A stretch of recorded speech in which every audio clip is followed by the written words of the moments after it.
स्वागत है आपका HP स्टोरी चैनल पर। क्या आप डरावनी कहानियों की दुनिया में कदम रखने के लिए तैयार हैं? तो चलिए शुरू करते हैं। खौफनाक कहानी किसी समय की बात है। एक छोटे से गांव में एक पुराना कब्रिस्तान था।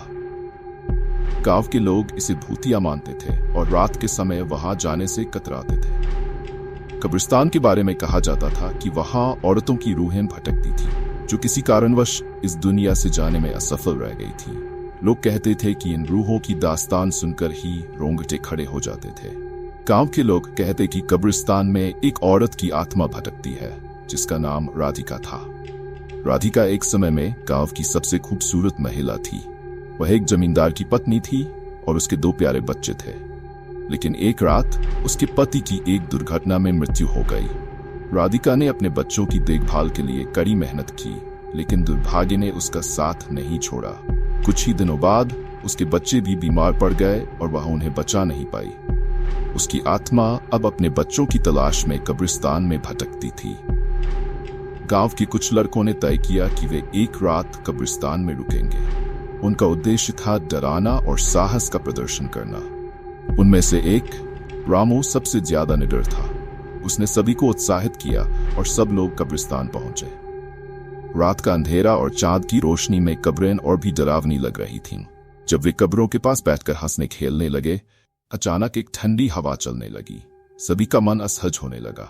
तभी उन्होंने सुनी एक आवाज, मेरा बच्चा, मुझे मेरा बच्चा चाहिए। यह आवाज कब्रों के बीच गूंज रही थी। सबने एक दूसरे को घूरा। डर के मारे उनके चेहरे पर हवाएं उड़ गई। रामू ने हिम्मत जुटाई और आवाज की दिशा में बढ़ने लगा। उसकी दोस्तियां उसे रोकने की कोशिश करने लगीं, लेकिन वह अडिग रहा। जैसे ही वह एक पुरानी कब्र के पास पहुंचा, उसने देखा कि वहां एक औरत की धुंधली आकृति खड़ी थी। उसकी आंखें खोखली थीं और वह रो रही थी। आप कौन हैं? रामू ने पूछा। औरत ने कहा, मैं राधिका हूँ। मेरे बच्चे मुझसे दूर हो गए हैं। मैं उन्हें ढूंढ रही हूँ। रामू ने उसके दर्द को समझा और कहा, मैं आपकी मदद करूंगा।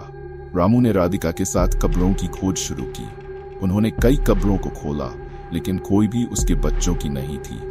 तभी रामू ने एक पुरानी कब्र के पास राधिका की चीत्कार सुनी। वहां एक कब्र थी जिसके ऊपर पुरानी तस्वीर रखी हुई थी। तस्वीर में राधिका के बच्चे थे। जैसे ही रामू ने कब्र को खोला, उसके चेहरे पर भय दिखाई दिया।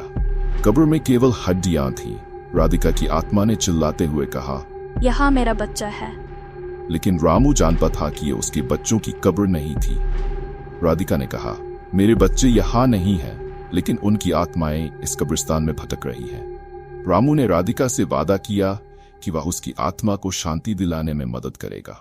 उसने कब्रिस्तान में पूजा करने का निर्णय लिया। उसने मोमबत्तियां जलाईं और मंत्र पढ़ने लगा। जैसे ही उसने पूजा खत्म की, अचानक चारों ओर एक हल्की रोशनी छा गई। राधिका की आत्मा ने उसे धन्यवाद दिया और कहा, अब मैं शांति पा गई हूं। रामू ने अपने दोस्तों को सब कुछ बताया। सबने समझा कि राधिका की आत्मा अब शांति में जा चुकी है। कब्रिस्तान की भयानक कहानियां अब सुनाई नहीं देती थी। गांव में सबने एक दूसरे से कहा कि जो भी राधिका की आत्मा को शांति देगा, वह कभी नहीं भटकेगी। इस घटना ने गांव के लोगों को यह सिखाया कि प्रेम और समर्पण ही सबसे बड़ी शक्ति है। समय बीतने लगा और गांव फिर से खुशहाल हो गया। लेकिन कब्रिस्तान की कहानियां आज भी लोगों की यादों में जिंदा है, क्योंकि कभी कभी राधिका की आत्मा को देखने का दावा करने वाले लोग अब भी मिलते हैं। तो दोस्तों, अगर आपको यह कहानी पसंद आई हो तो हमारे चैनल को सब्सक्राइब करें और ऐसी और खौफनाक कहानियों के लिए जुड़े रहें। धन्यवाद।